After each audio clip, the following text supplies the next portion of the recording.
Hi everyone. Today we are going to having our third discussion for our LEX 2020 Group 2. So now let's having an introduction. I'm Che Hui Wan and my matrix number is 206436. My name is Elisha Janorius and my matrix number is 205635.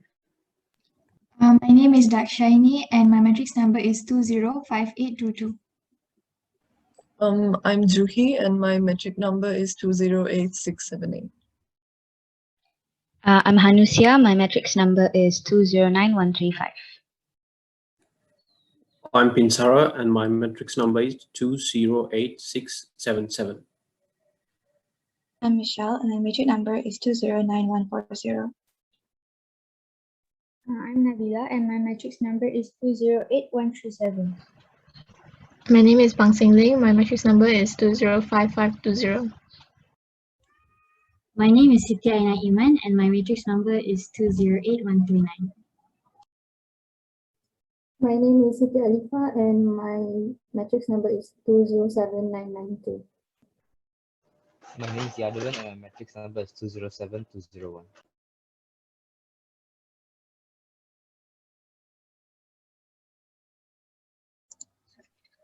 So now let's having a presentation from Group 3.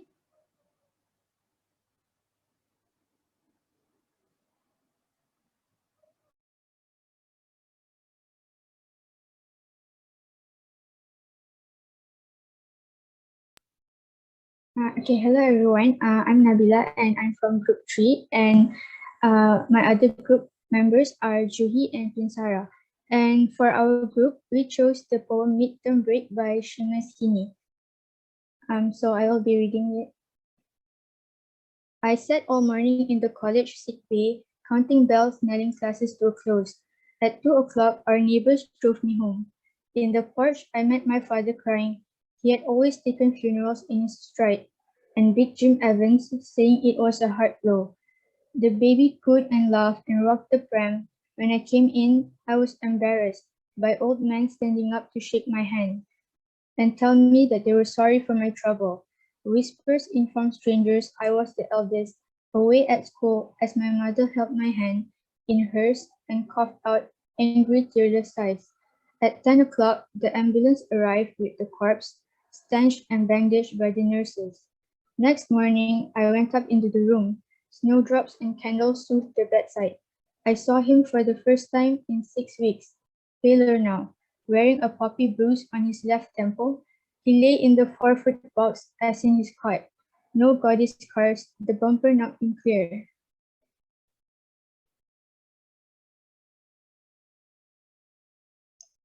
A 4-foot box, a foot for every year. Okay, so a little background info on this poem called Midterm Break is it is actually a true story as experienced by the poet himself, Seamus Heaney, following his younger brother's death that was unfortunately killed during a car accident in 1953 in Ireland. So this poem actually encapsulates the atmosphere of a funeral when it happened, and as well as the emotions and the behavior of the poet himself, his parents, and the people around him, such as his neighbors and his relatives, when the situation unfolds.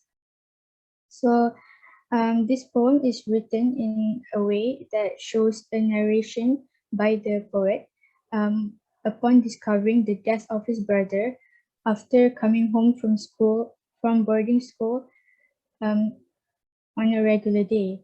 So in this poem, the poet highlights the aftermath of a tragedy where it focused on grieving the loss of a beloved family member that is gone in a traumatic way. So the way this poem is written portrays the feelings of sorrow and the sad and bitter memory of the poet that he had retained in his childhood.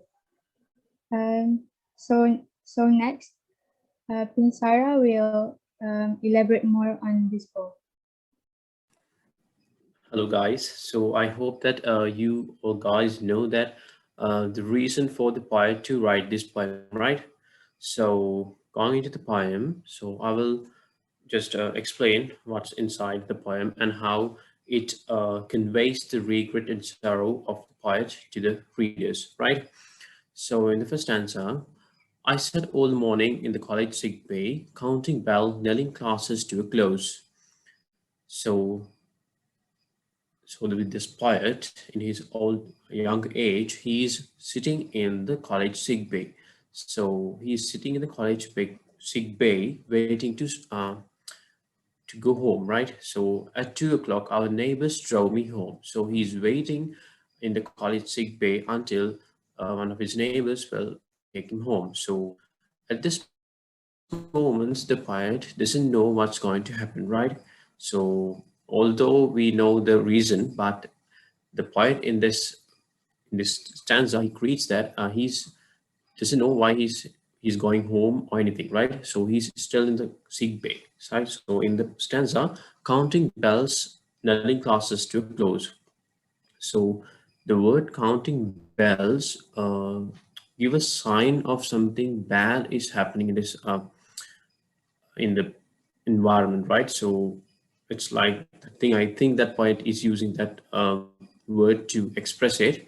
So anyway, so in the next stanza, in the porch, I met my father crying. He had always taken funerals in his stride, and Big Jim even saying it was a hard blow. So when he arrives home, he met his father crying in the porch. So uh, usually fathers don't cry, right? They never express their sorrow by crying. So this is a very strange thing for the poet. He sees his father is crying in the porch. So the poet feels that he's a little young boy, right? So he feels that a big strange thing has happened even to his father to cry. And even those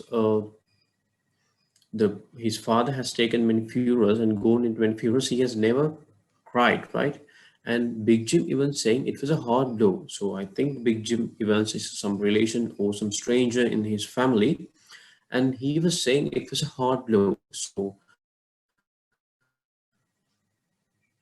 it explains that something big thing has happened, but in this childish mind of the poet can't understand very well what's going on. So the next verse, the baby cooed and laughed and rocked the pram. When I came in, and I was embarrassed by all men standing up to shake my hand. So the baby cooed and laughed and rocked the pram. So the baby, I think there was some little baby or something of I think he's a younger brother or something of the poet. So he cooed and laughed and rocked the pram. I mean, he's laughing and he was like as he was usual because, and when he came in, I was embarrassed. The poet was embarrassed. So he noted that something big thing has happened. It is or something regret, or he can't even understand what's going on, but he feels that something tragic has happened. So by all men standing up to shake my hand. So this thing is another unusual thing because with a little boy or the strangers will not handshake, right? So by this line, the poet expresses that something big, I mean, a big thing related to their families happened because even the old man is shaking with that little boy, with the poet, right? So, and tell me they were sorry for my trouble. Whispers informed strangers I was the eldest, away at school as my mother held my hand.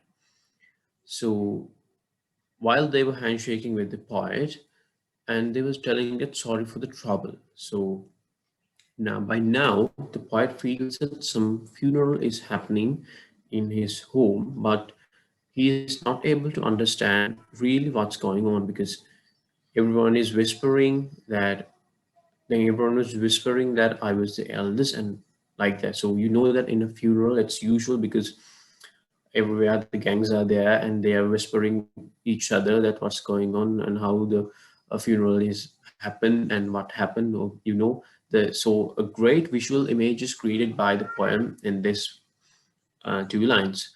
Away at school as my mother held my hand. So this symbolizes that this poet is away from home. I think he's in hostel for going to the school. So as my mother held my hand. So the mother took his hand when he arrived home. So this creates a very, very huge visual image that of a funeral, right? And in hers and carved out angry tearless sighs. At 10 o'clock, the ambulance arrived with the corpse, stretched and bandaged by the nurses. So in hers and carved out angry tearless sighs. So this symbolizes that mother had been crying for a long period and she has tearless sighs, so an anger, right? So this means that it's very, very, very embarrassing and very tragic situation is there, because I hope now the poet know that his little brother of 4 years has been passed away with this road accident. And anyway, so the poet creates a very, very embarrassing situation with that line. At 10 o'clock, the ambulance arrived with the corpse, stretched and bandaged by the nurses.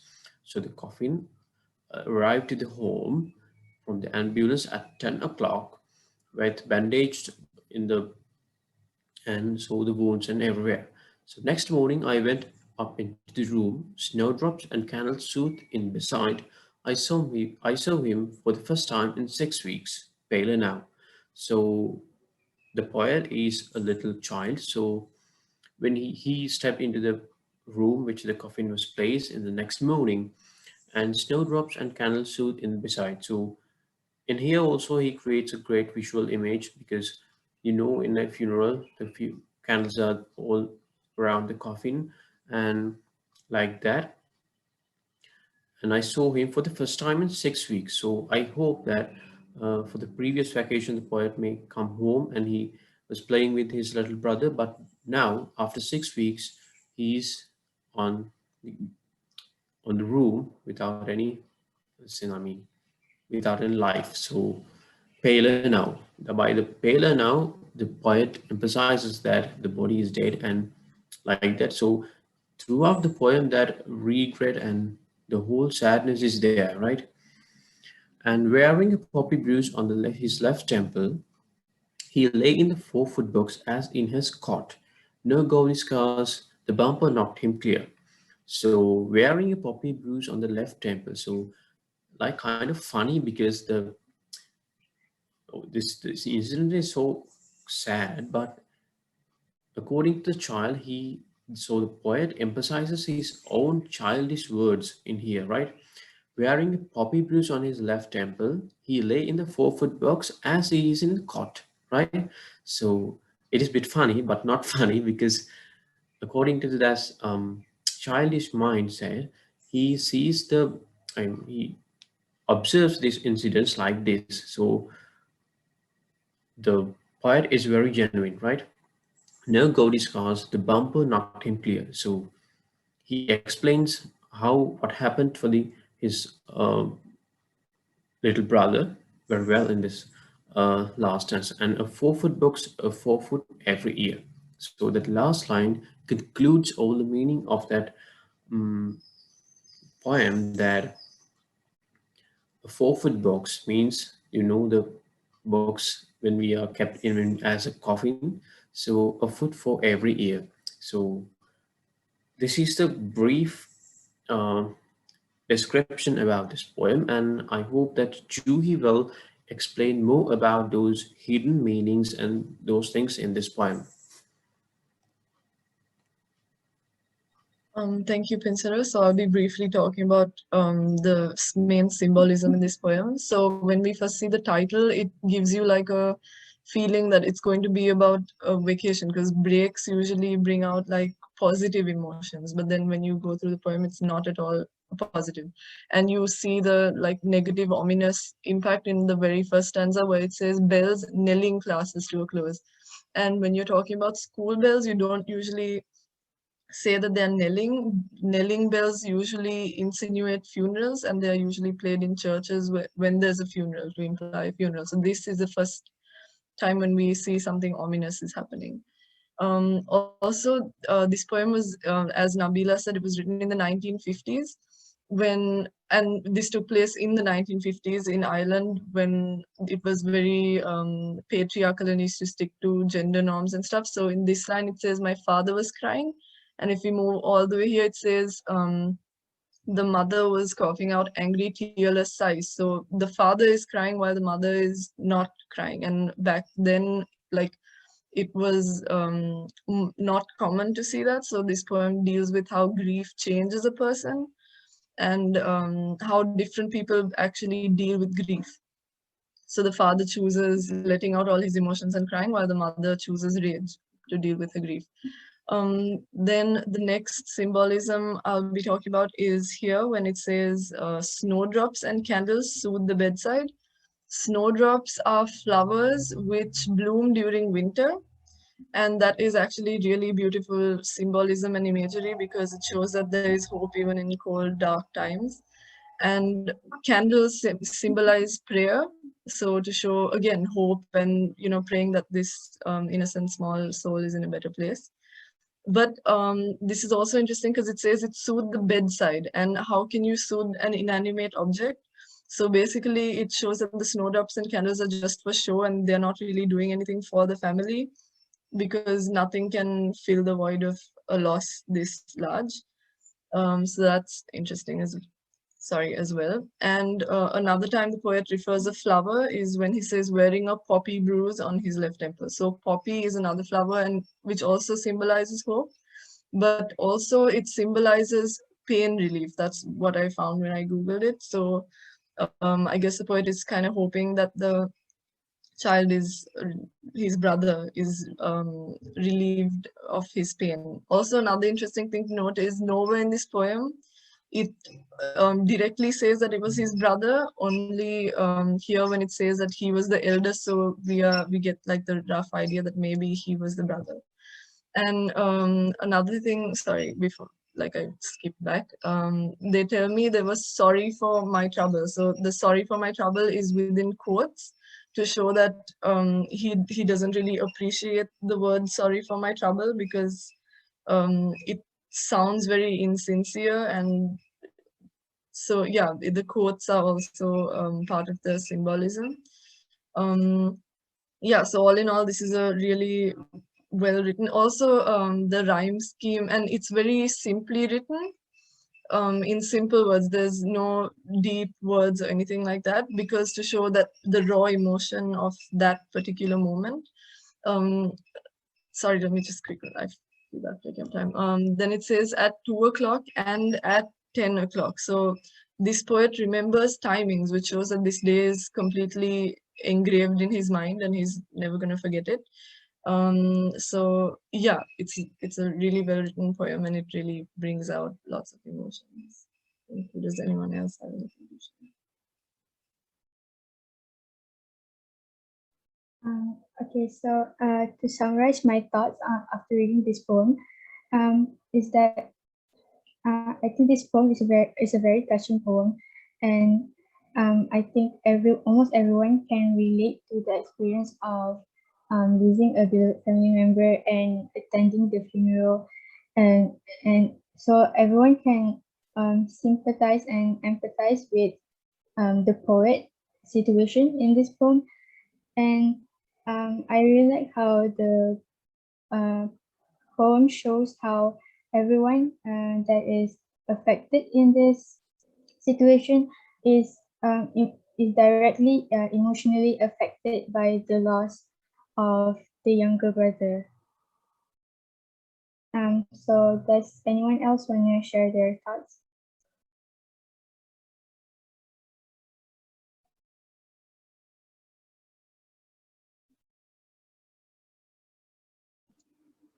So now I think, yeah. yeah. It's okay, you continue. No, I just wanted to say, let group 4 present their poem first, then they analyze both of it. So now group 4 can present.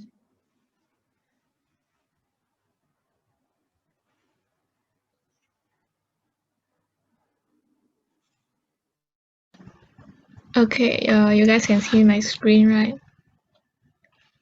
All right. So I'm going to start by reading the poem Solitude by Ella Wheeler Wilcox. Laugh, and the world laugh with you. Weep, and you weep alone. For the sad old earth must borrow its mirth, but has trouble enough of its own. Sing, and the hills will answer. Sigh, it is lost on the air. The echoes bound to a joyful sound, but shrink from a voicing care. Rejoice, and men will seek you. Grieve, and they turn and go. They want full measure of all your pleasure, but they do not need your woe. Be glad, and your friends are many. Be sad, and you lose them all. There are none to decline your nectared wine, but alone you must drink life's gall.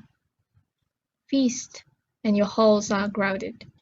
Fast, and the world goes by. Succeed and give, and it helps you live, but no man can help you die. There is room in the halls of pleasure, but for a long and lordly train. But one by one we must all file on, through the narrow aisles of pain.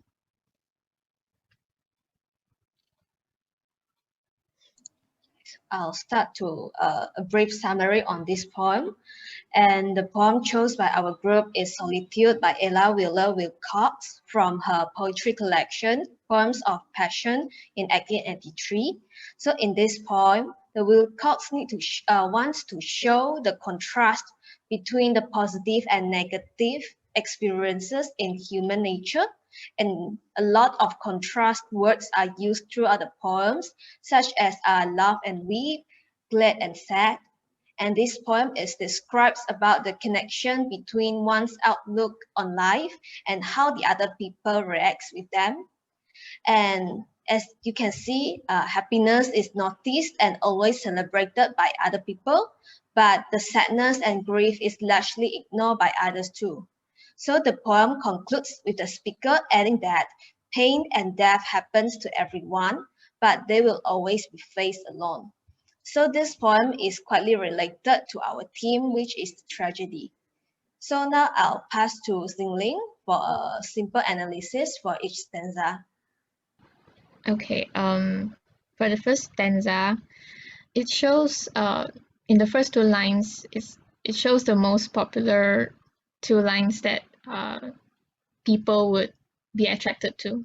These two lines are what that makes Ella Wilcox poems be more popular. So laugh and the world laugh with you, weep and you weep alone. It basically, these two lines shows the whole theme of this poem. It shows how people attract towards happiness, but they run away from negativity. It also shows how human nature is to fear sadness. Okay, then for the next two lines, for the sad old earth must borrow its mirth. Mirth means happiness, but has trouble enough of its own. It means that how all of us humans have our own problems. We have to deal with our own problems, and we do not want to gain, we do not want to have even more burden from other people's sadness. And because of this, all these problems, all this sadness, we try to seek happiness from others. Sing and the hills will answer, sigh and it is lost on the air.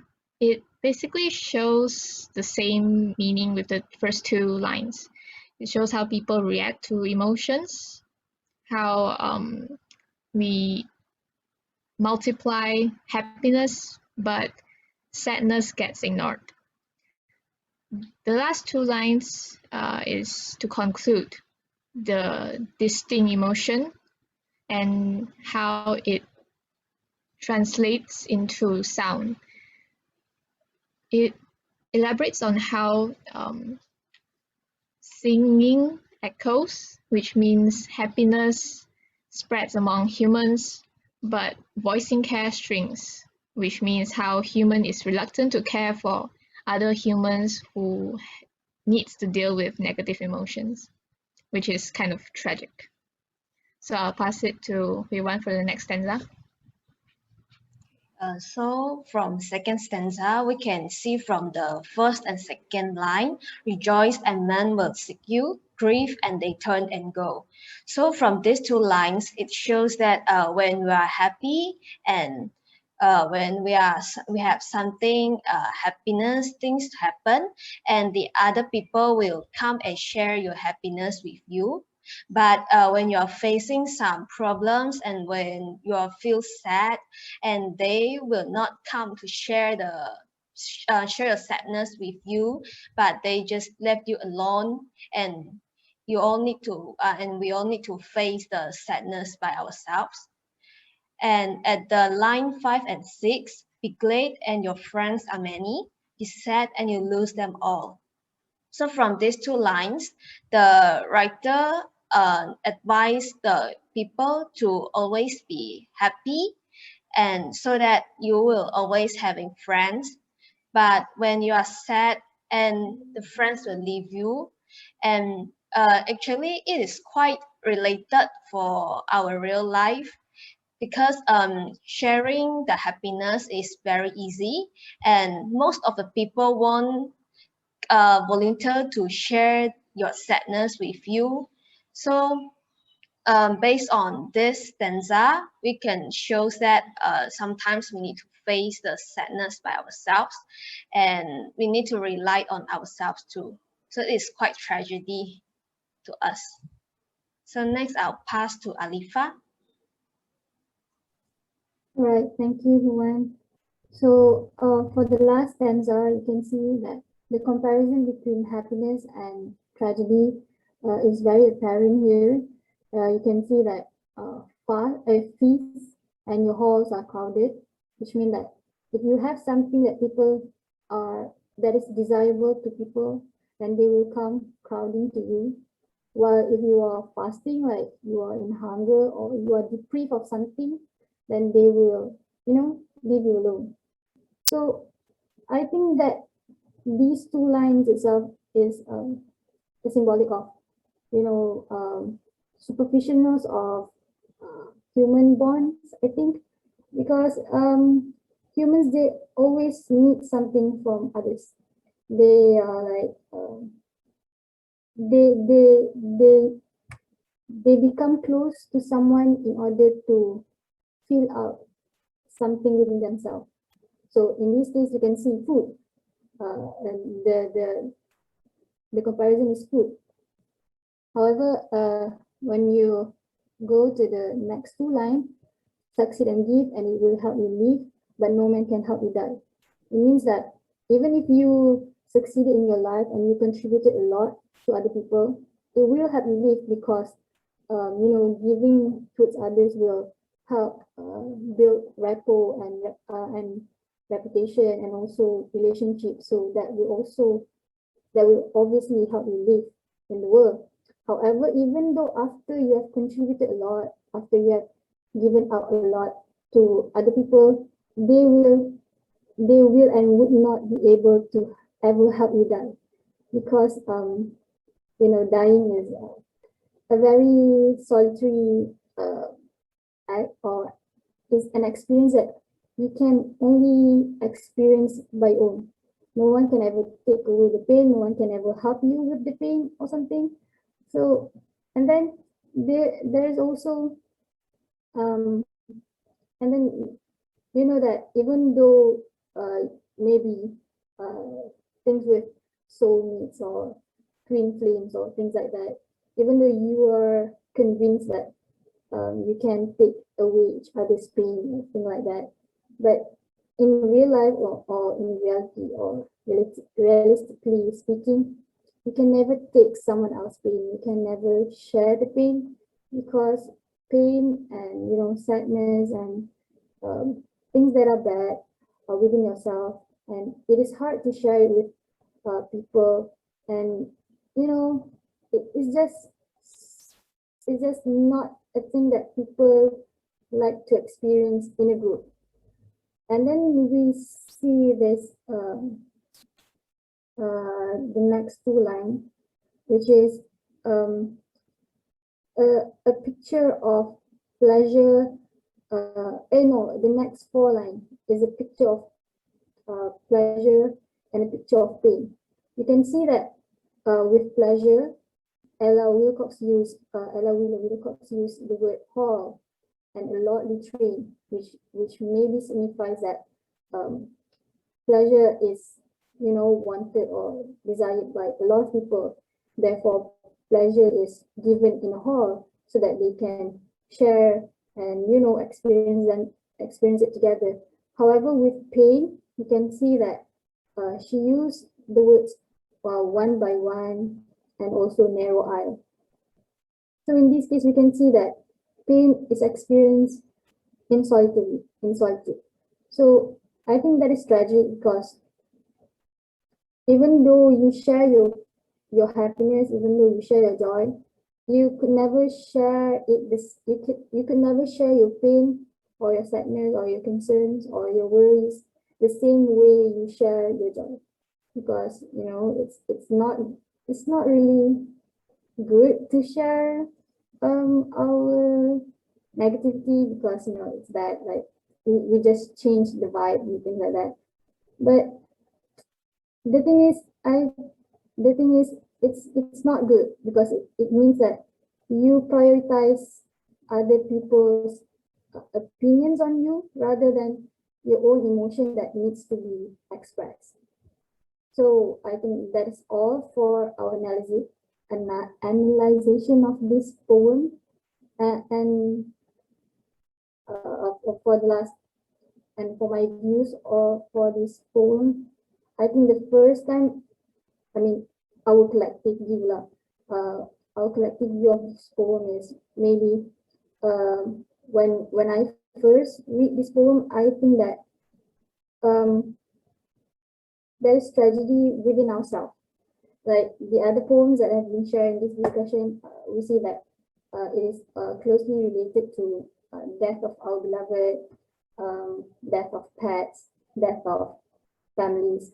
However, we rarely acknowledge the pain within ourselves, the emptiness within ourselves, the concern, the sadness, because we never really share the sadness within ourselves with others. Therefore, we fail to see the tragedy within ourselves. Therefore, I think this poem is quite. It makes me realize that I'm missing something, but that's okay, since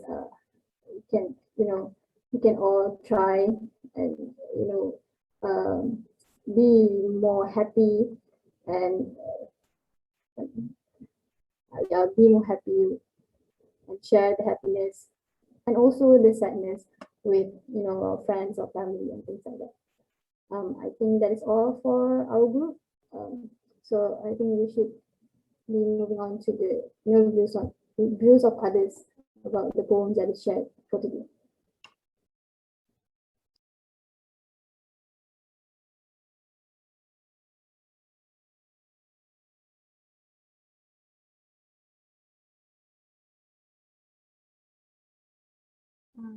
I feel like there was a lot of imagery associated with the first poem in every line, actually.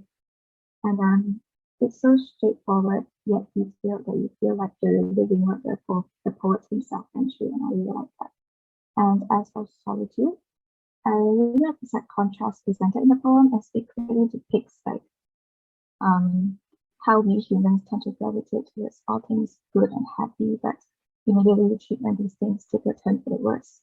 And I think this is such an unfortunate truth, and this poem does a brilliant job at highlighting it.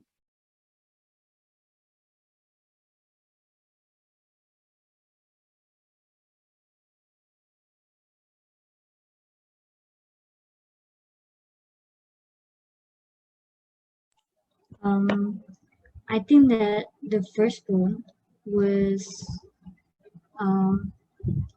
the way these two poems differ is that the first poem is talking about one single isolated event, and then the second one was talking about sadness and happiness as a whole. So, in terms of the way it was written, I think that the first poem was more subtle, like it wasn't very direct. It slowly brought us to this realization that something tragic has happened. Whereas in the second poem, it's just straight up, immediately, it outlines the tragedy that happens in humanity.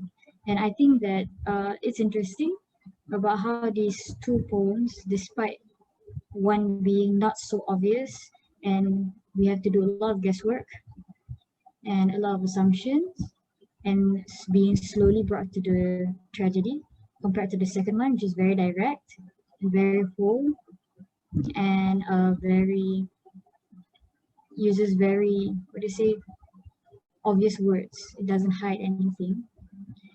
We still arrive to the same conclusion of this feeling of tragedy, and I think it's amazing how poets can use these different styles to still convey the same message.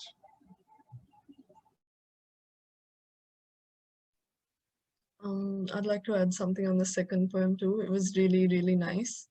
And it's like a wake-up call almost to like let you know that in the end you're alone in this life. And it's also like a wake-up call to get new friends maybe, who will be with you when you are sad as well, and not just there to share your happiness.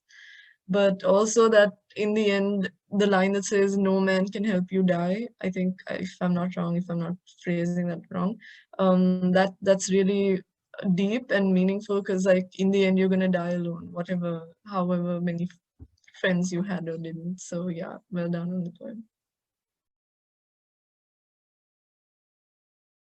Yeah, I agree with Juhi. The second poem is really nice actually because it was like really relatable. And yeah, it's true. Like some point in our lives, we realize that we learn to go through the hard parts alone. Like no matter how much friends you have, like there comes a point where you have to go through some things alone. So yeah, and the first poem was really sad as well because nobody wants to go through the pain of like losing a family member, let it be a sibling or even a far relative. It's like really, it's unbearable. So both were like equally, how to say, uh, really sad and tragic. So yeah. For the first poem, once I read the title, I knew it was something related to tragedy, but I didn't know that it was related to a funeral. But for the second one, the moment I saw the title, I could already guess it, because solitude means like alone. So I could actually connect myself with the second poem because I've been there. I think all of us have been there. So it's one of the things that made me think was we don't express our pain as much. So that's like a hidden part in every one of us. So one thing is that when you let it go, then there's a sense of freedom. So it's like you're free from a trapped enclosure. So for the first one, the first poem, it was related to family, a family member. But for the second one, it was about ourselves. So yeah, I really like the second poem.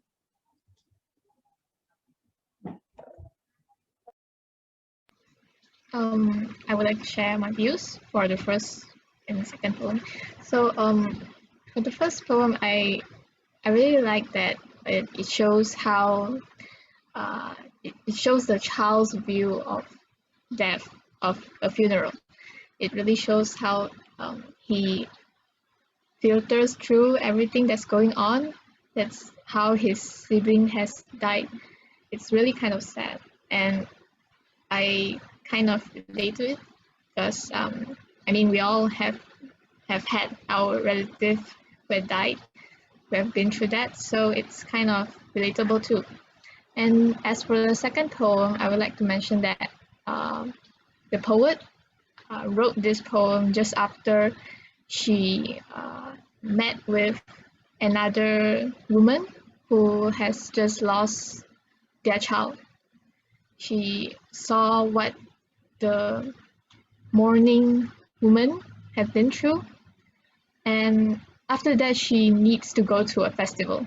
She needs to, be happy, but she can't. And as she looks to the mirror, she saw herself. She saw a mourning widow too, a sorrow widow, because she too has also lost her loved one. So after this, she wrote this as a sense of grief. It's also grieving for the death. So I really like that she could explain how this sorrowful feeling is what one had to go through.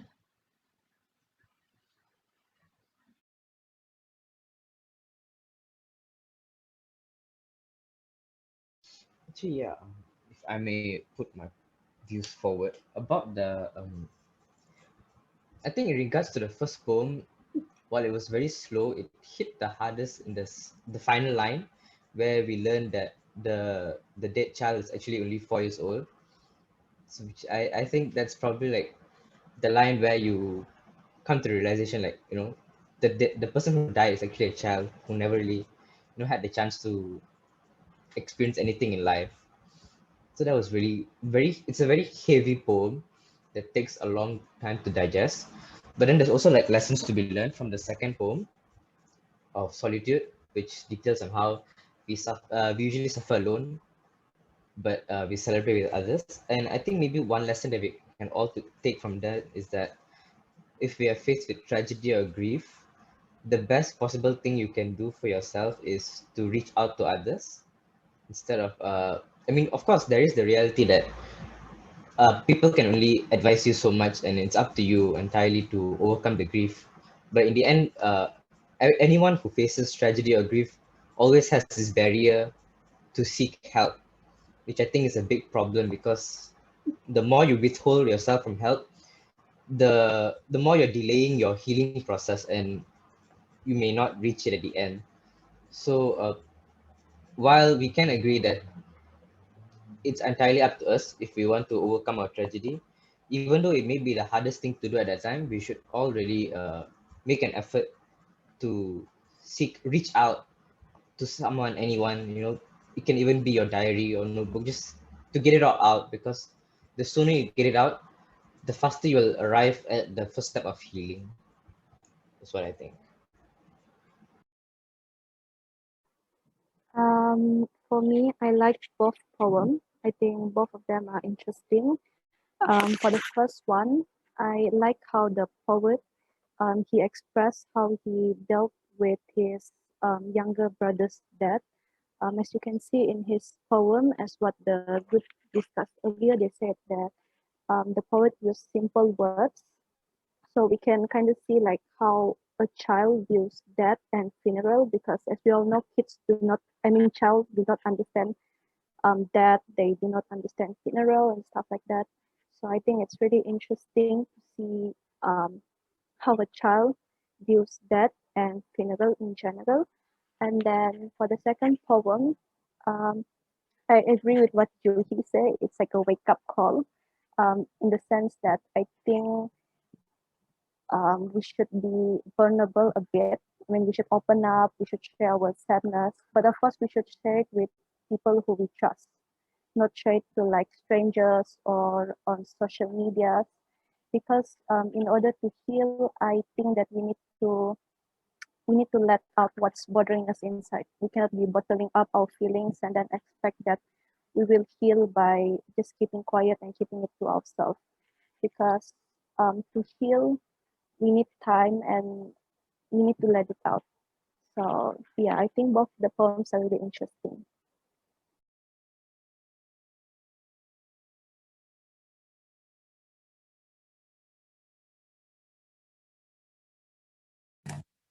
So hello, I like both poems as well.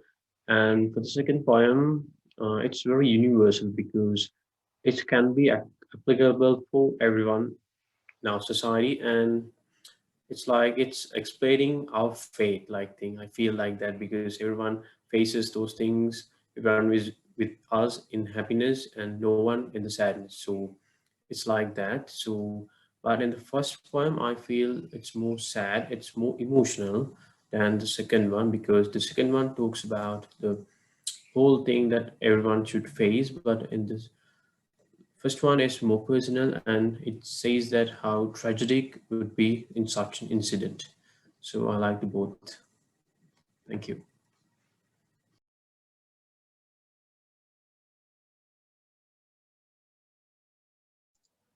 And thanks for both Group 3 and Group 4's presentation today. And thanks also to other members' comments on both poems. I think that's all for our discussion today. Thank you so much.